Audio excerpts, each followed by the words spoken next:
Okay, pag-usapan din po natin, ito po, marami po nagsasabi na tayo daw po ang salot sa Pilipinas. Ang DDS, mga Duterte supporters, kulto ni Digong at kung ano pa man ang tawag natin sa atin. Nanalo lang dahil kay Sara Duterte. Nanalo lang dahil dinikit nila ng dinikit yung kanilang sarili sa mga Duterte.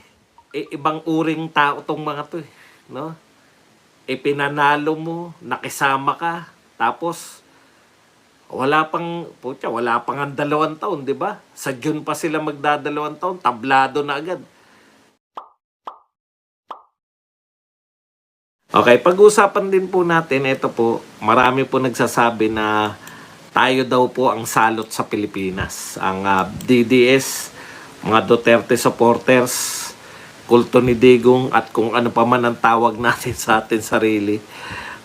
Yan daw po, no? Kung wala daw na mga Duterte supporter na naninira, maganda naman daw ang Pilipinas. Ito magtapatan po tayo. Para po hindi na tayo, hindi na yung magkaalaman na.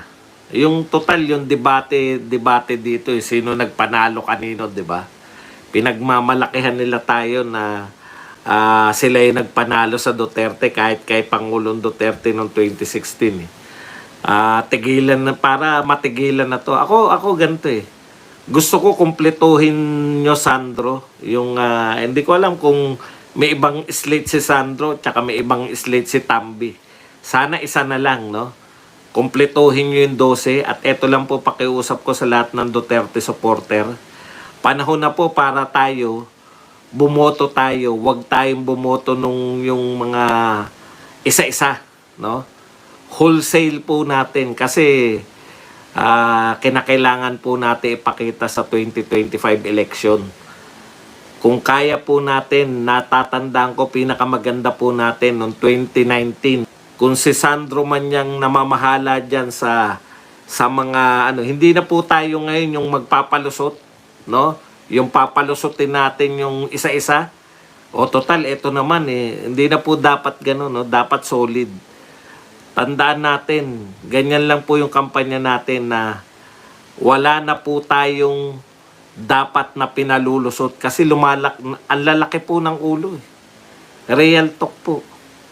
No? Nanalo lang dahil kay Sara Duterte. Nanalo lang dahil dinikit nila ng dinikit yung kanilang sarili sa mga Duterte. Si Senator Amy nga, aminado na ganun yung naganap No?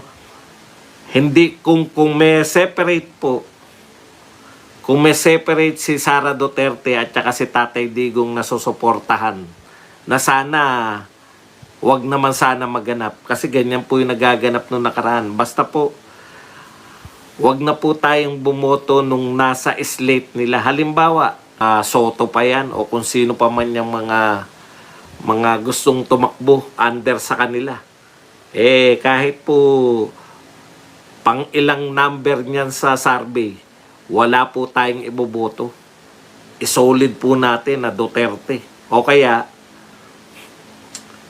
kung mamimili tayo sa pagitan, kasi makakalusot at makakalusot po yan pag hindi po tayo nagkumpleto ng slate natin.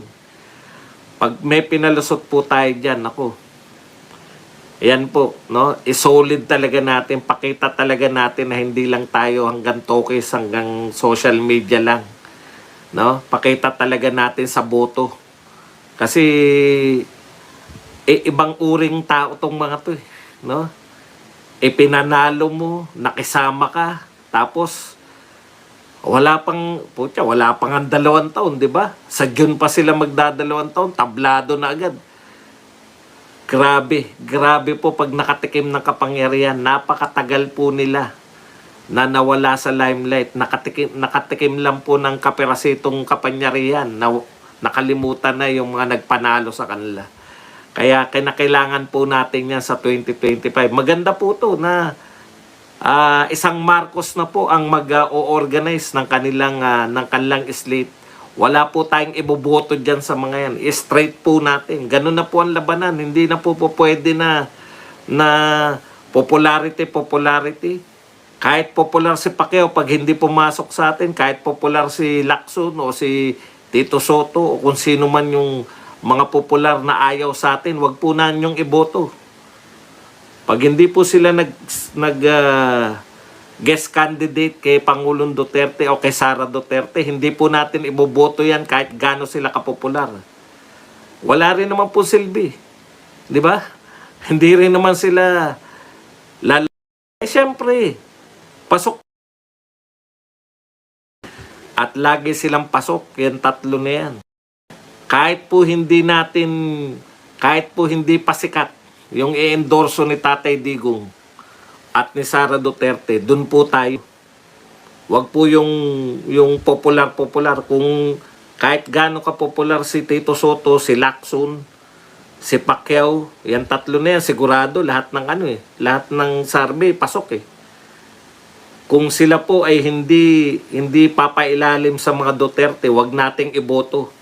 Ganun lang kasimple para masolid natin. Kung ngayon pa lang, botohan pa lang, ayaw ng pailalim, paano yan? 'Di ba? Imagine niyo po yung sakit ng ulong mga senador yan. Pag nanalo yan na hindi nag-guest candidate kay Pangulong Duterte at doon po mailalim kay Sandro o kaya kay Tambi, iyari tayo balang araw dyan. Tandaan nyo, pwedeng i-impeach si Sara Duterte, pwedeng umentra sila sa ICC.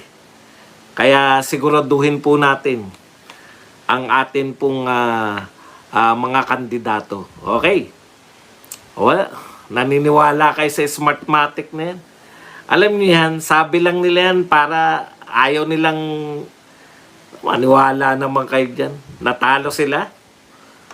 Alam po ninyo, kung wala kang kakayahan na mga mag-hire ng mga marurunong sa computer at computerize yung election, wala kang karapatan tumakbo. Ganun lang po kasimple yun. Hindi ako naniniwala sa mga ganyan-ganyan kalokohan. No? Kung dinaya sila, si Sara ba sa tingin nyo, dinaya si Kiko? Utang. Si Robin Padilla, dinaya si Shell Jokno?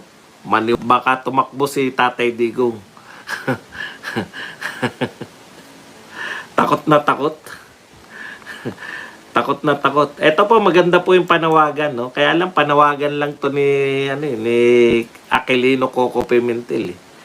Wala naman tatalima dito. Pero maganda po itong panawagan na i-adapt natin. Sana po, sa pamamigay ng mga ayuda, wala po dapat mga politiko. Yan po yung pagkakaiba ng panahon ni Duterte. Nung panahon po ni Duterte, wala naman pong umepal ng mga senador, congressman, di po ba? DSWD. Kung ayuda yan ni Mayor, si Mayor. Kung ayuda yan na pinadaan sa DSWD, DSWD. Kita nyo po, maayos. Nakatanggap po karamihan. Yan yung pagkakaiba. Ngayon, putya, panay mukha nila, panay. Sila yung mga nag-aabot, akala mo kanilang pera eh. Hindi po ba? Maganda na yung sistema dati. DSWD. Doon sa may 4-piece at saka doon sa ayuda. Yung meron din yung dole na mimigay. Nakarating sa tao. Hindi po ba nakarating? Ang dami. Pag nagla-live ako sa boxing, puta, wala akong problemang ganyan. Daldal lang ako ng daldal pag boxing. Pagdating ng politika, ang daming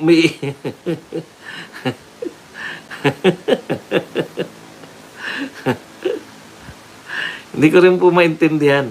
Pag sa ano lang po, sa boxing, tuloy-tuloy tuloy-tuloy pang-away ko sa boxing.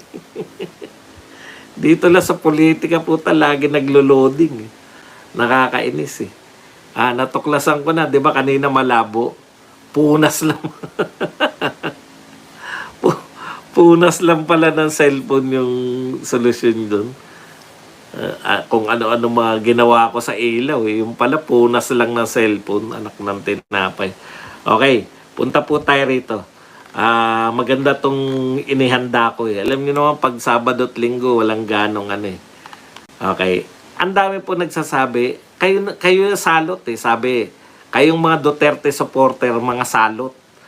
Kung hindi kayo kontra ng kontra, maganda na Pilipinas. Talaga lang. Baka nakakalimot tong mga to eh. Kami na ngayon ang may kasalanan. Ha? Kami ba yung may kasalanan kung bakit? Teka muna. Meron po ditong malaking usapin ngayon. Ito po, nagpunta si Pangulong Marcos sa Basilan. Dinalaw niya yung mga tropa doon. Ang pahayag yata ni Pangulong Marcos, I am the first president. Eto